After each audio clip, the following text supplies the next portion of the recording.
Yesterday, a total of 5 dusk birds.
In the name of the Prinzessin!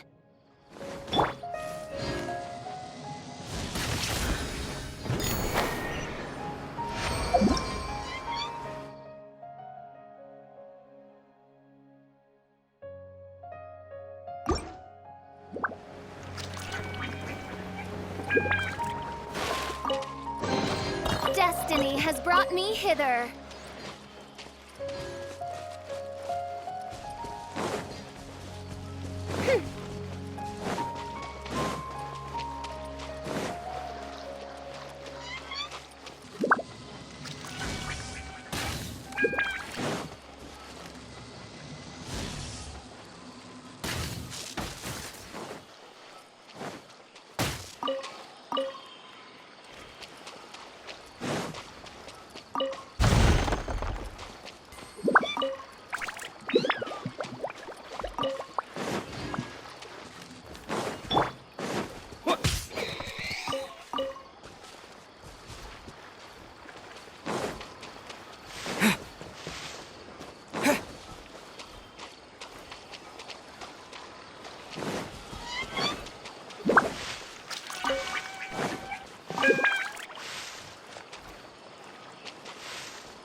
these 2 lamps. Let's move to the next ones.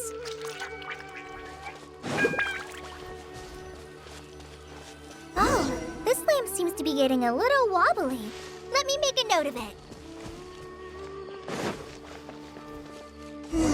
No problems with this lamp. Good.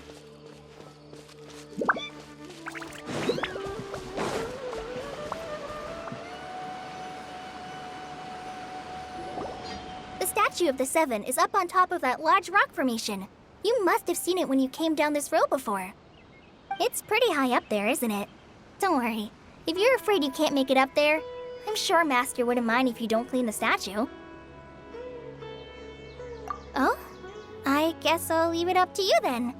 There's not much footing once you reach the statue, so be careful up there. Paimon will fly up with you and help you with those hard-to-reach areas. By the way, Kale, do you know anything about the Dendro Archon? You know, what's she like? That depends. Are you referring to Greater Lord Rukkhadevata or Lesser Lord Kusanali? Huh? Greater Lord Rukkhadevata? Oh, is that the name of the former Dendro Archon? Uh-huh. Greater Lord Rukkhadevata was Sumeru's first Dendro Archon. She created the rainforest as well as the wall of Samiel around the desert. Her works provided a means of peaceful living for everyone. To the people of Sumeru, she's not only a symbol of wisdom, but also of power and kindness. Unfortunately, she disappeared in a great calamity that occurred a few hundred years ago. According to what Master has told me, the sages later found the newly born Dendro Archon and whisked her back to Sumeru. To celebrate the reinstatement of their lost deity, the sages dubbed her Lesser Lord Kusanali and let her reside in the sanctuary of Sarasthana. Uh-huh. Then what happened? Well, and then... I'm not too sure what happened, to be honest. Huh? You're not too sure? But aren't you from Sumeru? Yeah, I'm from Sumeru. But... Maybe it's difficult to discuss this topic with strangers. If that's the case, then don't worry, we understand. No, it's not that. I'm not trying to hide something from you. Besides, I don't consider you two strangers. Anyway, you two know Amber, right? Wait, Amber? You mean... Yes, that's her. I once lived in Mondstadt for a while, and she helped me a lot during that time. You could even say that she helped me become a new person. There's no one like Amber. She lives life to the fullest while always adhering to her strong sense of justice. She's ready to answer the call for action at any moment, but is also very understanding of others. She's like the spark that lights the fire in everyone's heart around her. If you ask me, she's a prime example of a true outrider. She's the first person anyone coming to Mondstadt will meet. You can't help but be enthralled by her charm and enthusiasm, causing you to fall in love with the lands of Mondstadt and...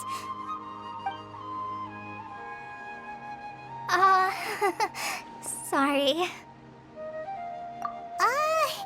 Paimon thought the work of Outriders was a little different from what you just described, but one thing's for sure, you really like Amber. Sorry. I was rambling on just now. It must have sounded kind of weird. It's alright, Kale. Knowing that you're a friend of Amber somehow makes Paimon suddenly feel a lot closer to you. So, how do you know that we've met Amber?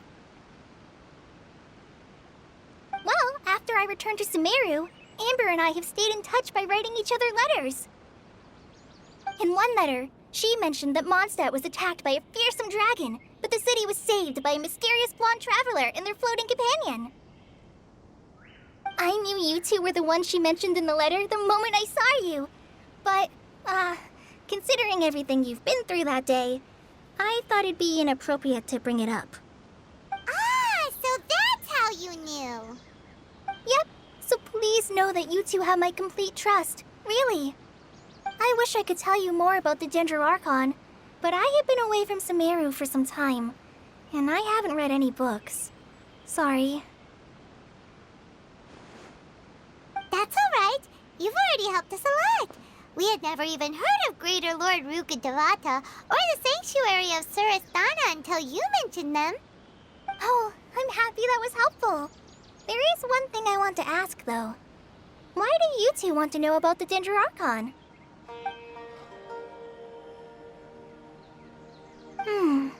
So that's why you're here. Thank you for telling me your story. Don't mention it. We are friends after all, right? Alright, we have a statue to clean. You both have my thanks. While you two are up there cleaning, I'll go ahead and inspect the forest canopy. Let's meet back here shortly.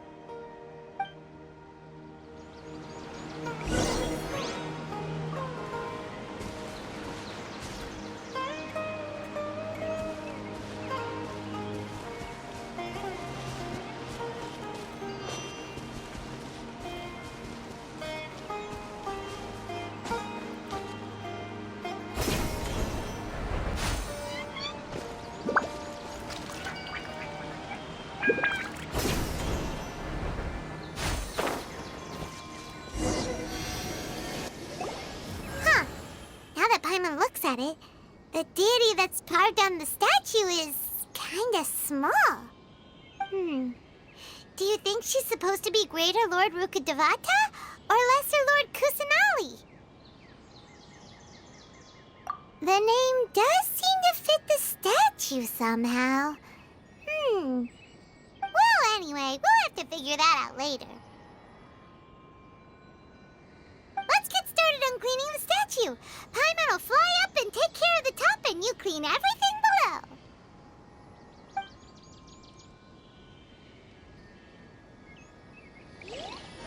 Nice work!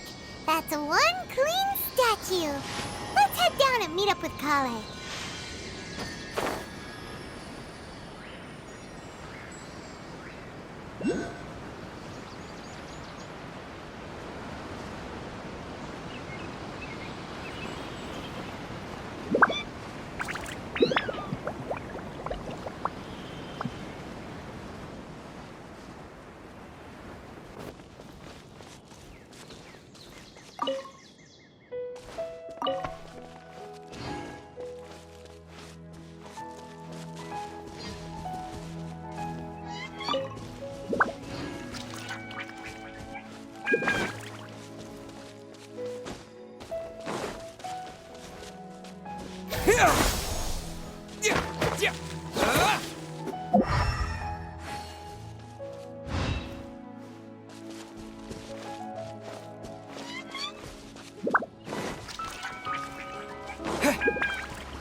Welcome back!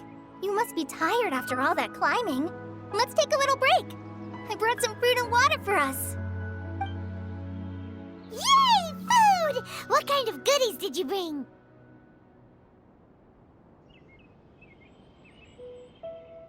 Hey! Don't be a party pooper. It's not like Kale is a stranger or anything. Besides, the best way to compliment a chef is to show passion for their food.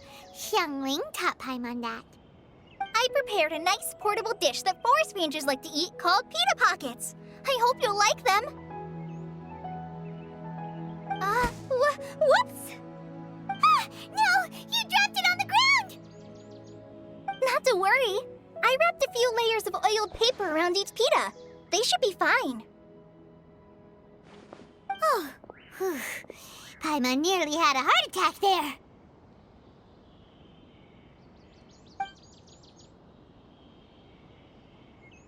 Those pitas are amazing! You're quite the cook, Kale. Thank goodness you wrapped them in paper. Paimon wouldn't have been able to sleep at night knowing something so tasty had been wasted. You really know how to compliment the chef, Paimon. Since you liked it so much, I'll be sure to give you a copy of the recipe sometime. I'll even include all my personal cooking pointers, So you'll be making your own pita pockets in no time. Yay! Thanks, Kale! It's hard to believe someone as diligent as you could have clumsy moments, too. Oh, I guess it happens from time to time. So, Kale, don't you think that Tainari's a little too strict with you? He won't let you touch anything without his permission. Paimon knocks stuff over all the time flying around the Traveler, but he's never said anything. Everyone has their clumsy moments. No, you've got the wrong idea about Master. Sure, he may seem a bit harsh at first, but with some time, you'll see that he's actually very kind-hearted. I've heard the veteran rangers say that Master is from some ancient and mysterious race that is known for their cunning wit and reclusive nature. Oh, by the way, you've heard of the Academia, right? Well, there's a group called,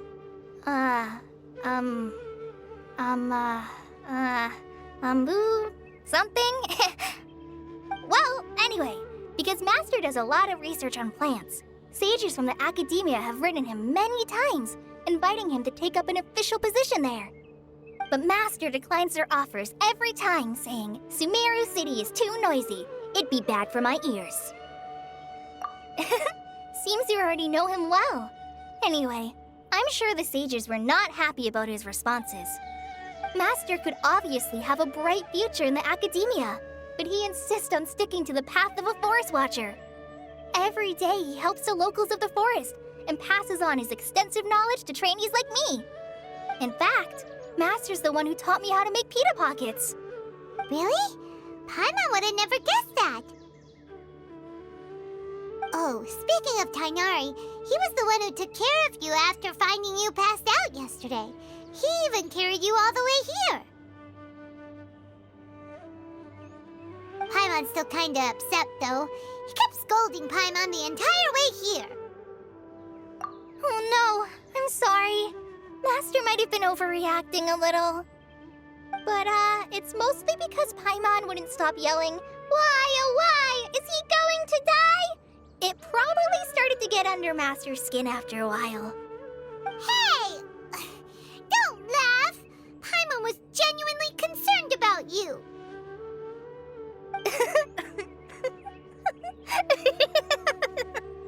Hey! Now even Kale's starting to laugh. Ugh, that's it! Paimon won't forget this! It's time for some primordial wrath! No! Don't touch me!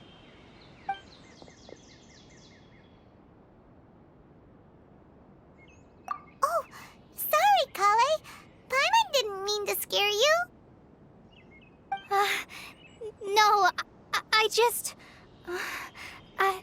I didn't mean that. Kale, are you okay? What's the matter? No, I'm fine. I'm sorry. I must have startled you both reacting like that. Oh, well, it's getting late now. Let's hurry back to Gandharville. I think Master and the others should be back by now, too.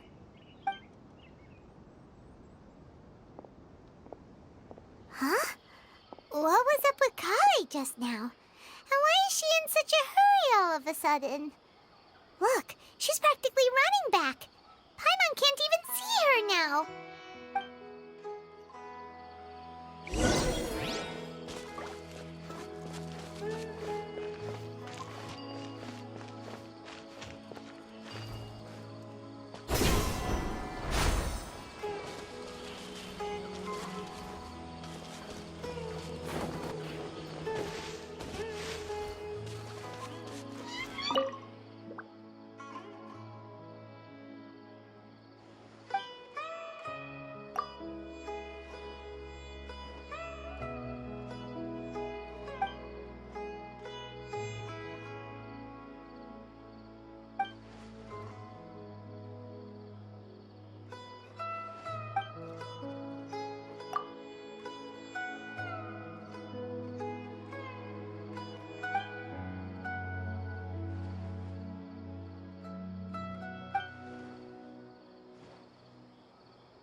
rainforest climate is far more pleasant than that of the desert. Ah, Traveler. You've returned. Yep, we're back. Have you seen Kale by any chance? Oh, Kale? Yes. I saw her go into her room just a moment ago. Oh, okay. Guess we'll just have to wait and talk to her tomorrow then. The rainforest climate is far more pleasant than that of the desert.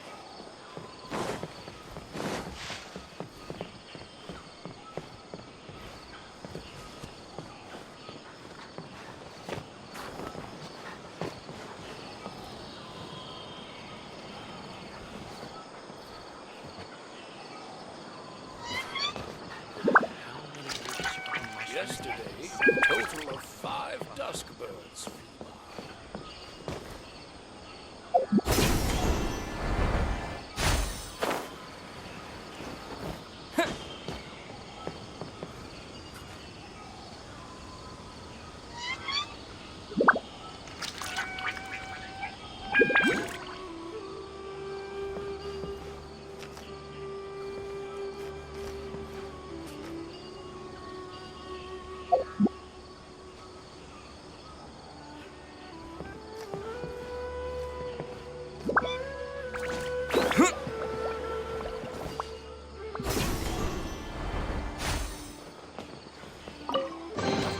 Is this an answer from this world?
I'll keep this close.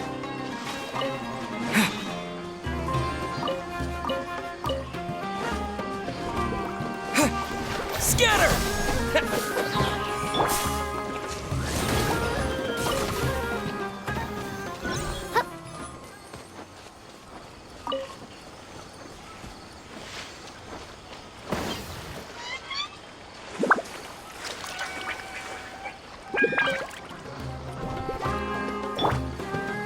Propagate!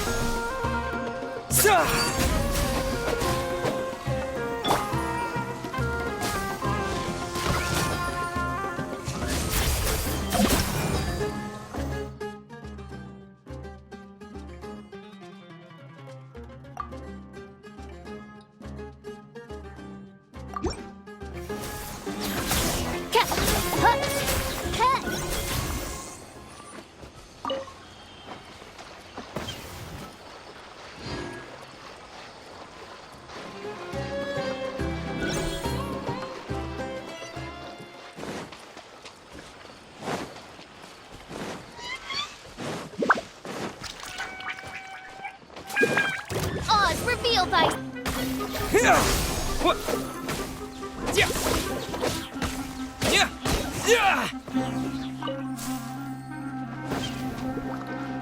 Scatter!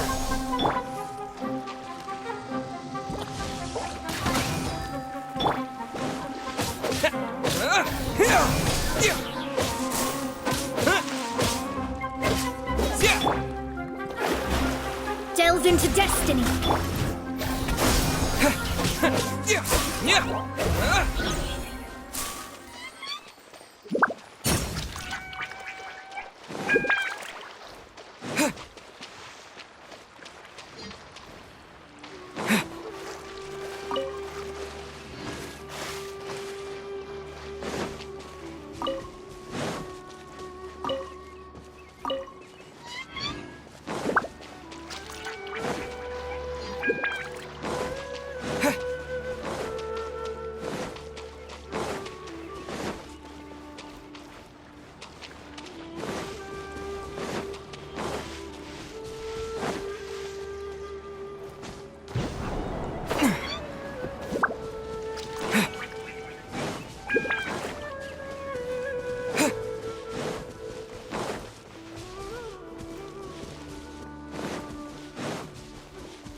What happened with Kale, and still can't figure out what the problem might be. Maybe she's in a better mood now. Let's go check on her.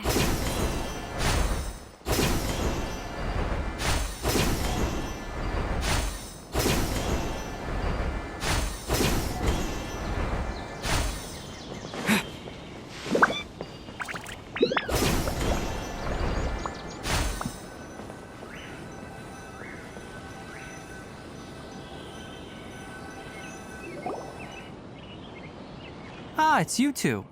I was just about to go look for you. Huh? Tighnari, what are you doing here? Where's Kale? I came to check on Kale's condition.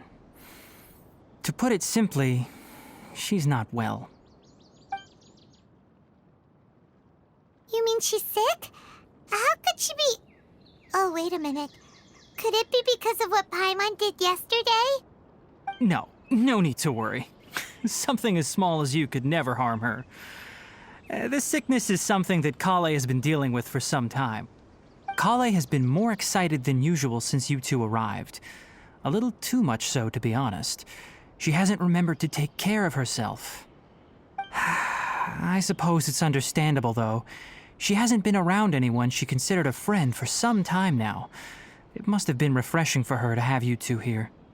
So, Tighnari, what's really wrong with Kale? Let's take this conversation elsewhere. Kale just fell asleep after taking her medicine. She needs some peace and quiet.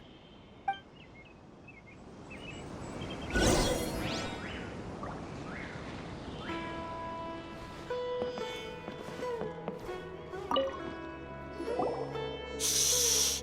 Kale's asleep. Let's come back once she's feeling better.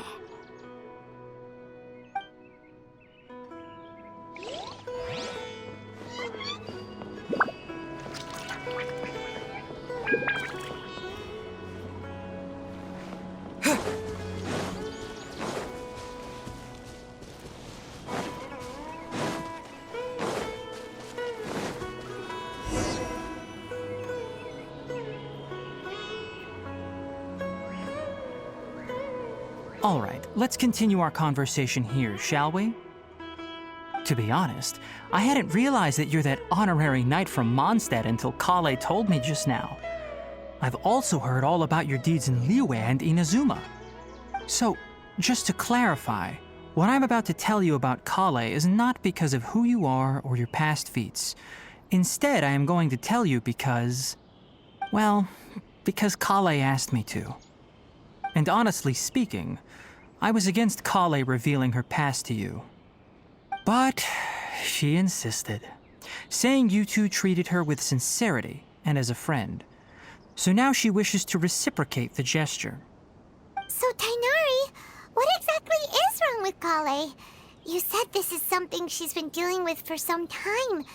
Just how serious is it? Right. Ever since she was a child, she's been afflicted with a disease called Elazar. Elazar? Yes, it's a disease unique to the lands of Sumeru. It is characterized by dark and hardened scales that form on the body. At first, the afflicted may only feel mild numbness on the affected area of the skin. However, as the disease progresses, one may begin feeling fatigued and even experience peripheral paresthesia. In its final stages, the disease strips a person of the ability to control their own body, and they effectively become completely immobile. That sounds terrifying. Wait, hold on. So when Kale seemed to be acting a little clumsy earlier, it was because... Correct. That would be the effects of Elazar, which is precisely why I do not want her carrying or holding anything, lest she ends up hurting herself. With appropriate treatment, the disease can be effectively controlled before it progresses to a more serious stage.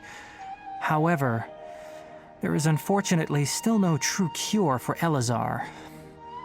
Nevertheless, Kale's mother still hoped that there was something out there.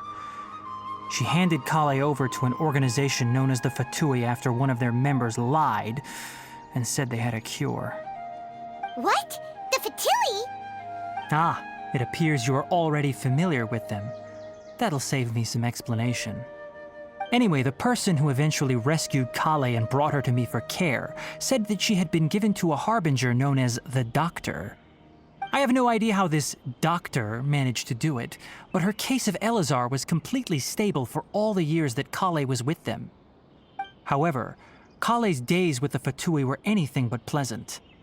Kale is a resilient individual and always tries to appear cheerful.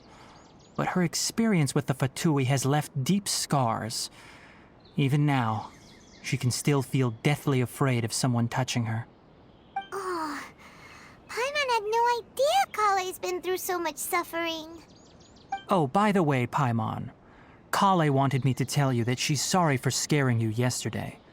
She also wanted both of you to know that she's sorry for hiding her illness. She doesn't need to apologize. None of this is her fault at all. Well said.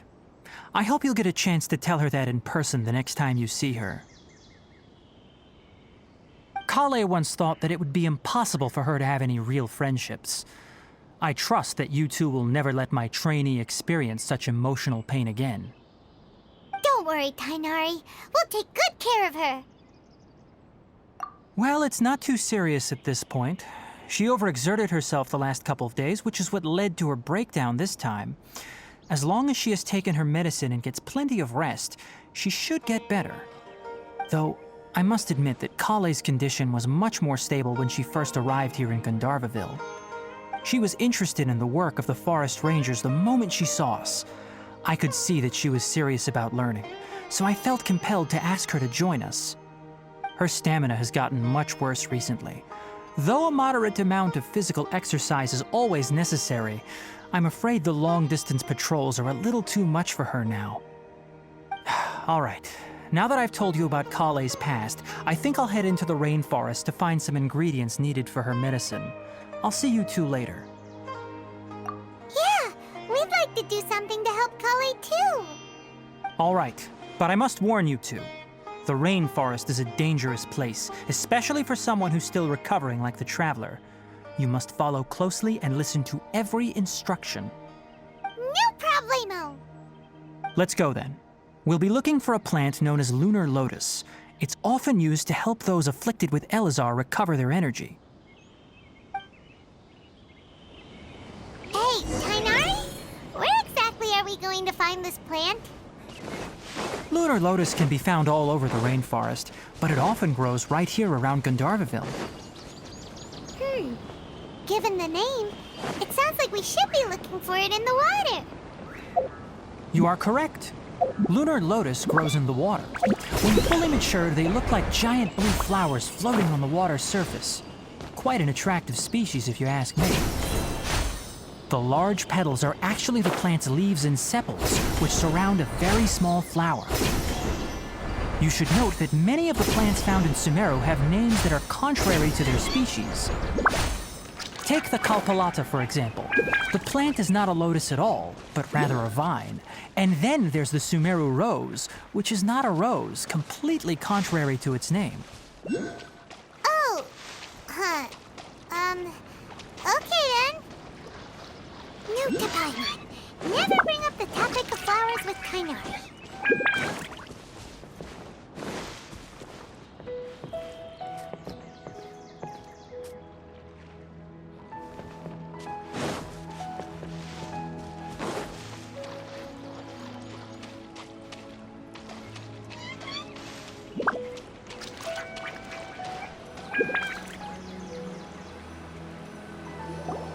There should be lunar lotuses growing somewhere in this area.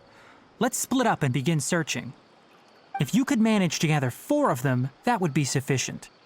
We'll rendezvous here once you've gathered the needed amount.